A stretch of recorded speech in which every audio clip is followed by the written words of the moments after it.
Hello dear students, welcome back to my channel Edu Colours. बच्चों, आज हम इस क्लास में पढ़ेंगे 8th क्लास की वर्कशीट नंबर 3, जो कि 23 जुलाई को आपको सबको करनी है। चैप्टर है हमारा यूरोपीय व्यापारियों का भारत आगमन।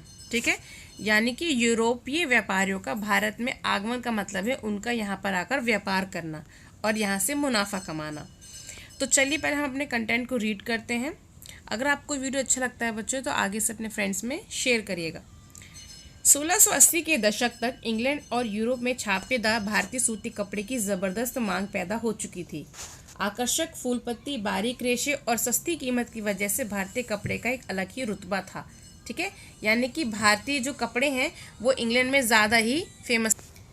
सो हम देखते हैं कि इंग्लैंड के रईस ही नहीं बल्कि वहाँ की जो महारानी थी वो भी भारतीय कपड़े से बने परिधान जो है वो पहनती थी।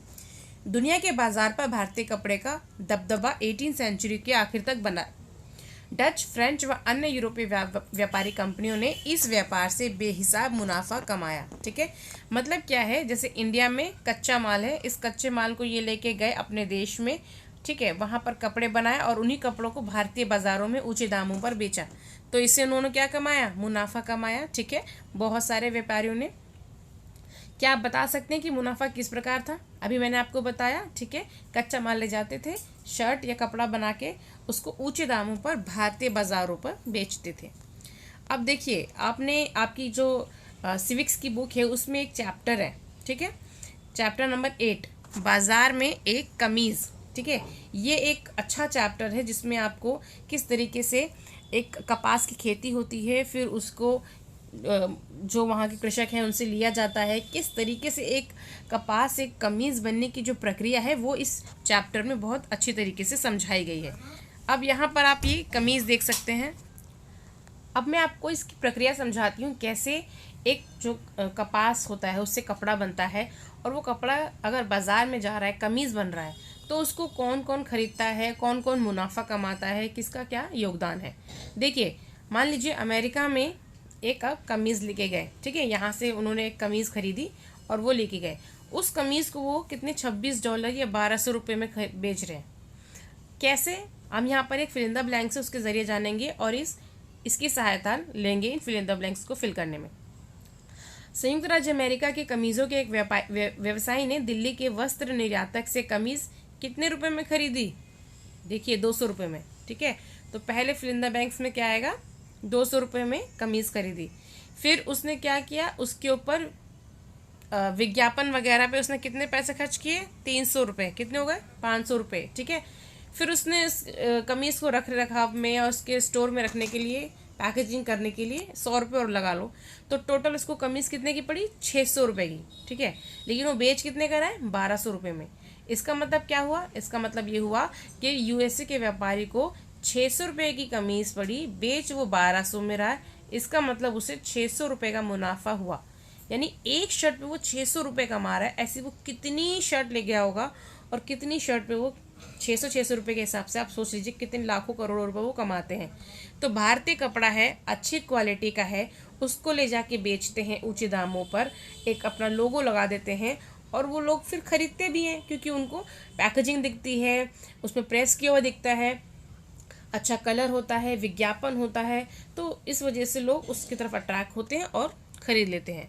वहीं अगर हम इंडिया के अगर उस एक कमीज़ जो कर्मचारी हैं, जो श्रमिक हैं, उनको देखें तो वो क्या करते हैं, वो उस 200 रुपये में अगर आप देखेंगे तो 200 रुपये में वो कमीज़ बेच रहे हैं। ठीक है, उसमें क्या कर रहे हैं, 70 रुपये का कपड़ा लग रहा है, 15 रुपये की मजदूरी लग रही है और 15 रुपये का उसका रख रखाव, तो टोटल 100 रुपये का उनको कमीज़ पड़ रही है, और वो बेच कितने में रहे हैं? 200 रुपये में। तो वो सिर्फ 200 रुपये में से सिर्फ 100 रुपये कमा रहे हैं, बाकी 100 रुपये उनका खर्चा हो रहा है। और यहीं पर हम यूएसए के व्यापारी को देखें तो वो कितना कमा रहा है? वो सीधे 600 रुपये कमा रहा है। ठीक है, ठीक है।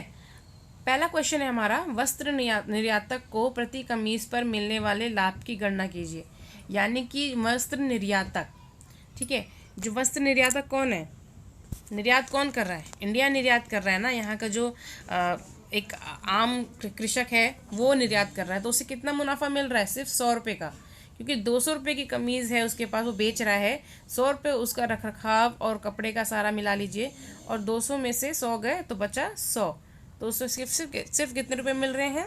सिर्फ 100 रुपये का मुनाफा। तो आप पहले क्वेश्चन में क्या लिखेंगे कि 100 रुपये का मुनाफा किसको मिल रहा है, वस्त्र निर्यातक को मिल रहा है। ठीक है, अब यहाँ पर देख लीजिए निर्यातक कौन होते हैं और आयातक कौन होते हैं।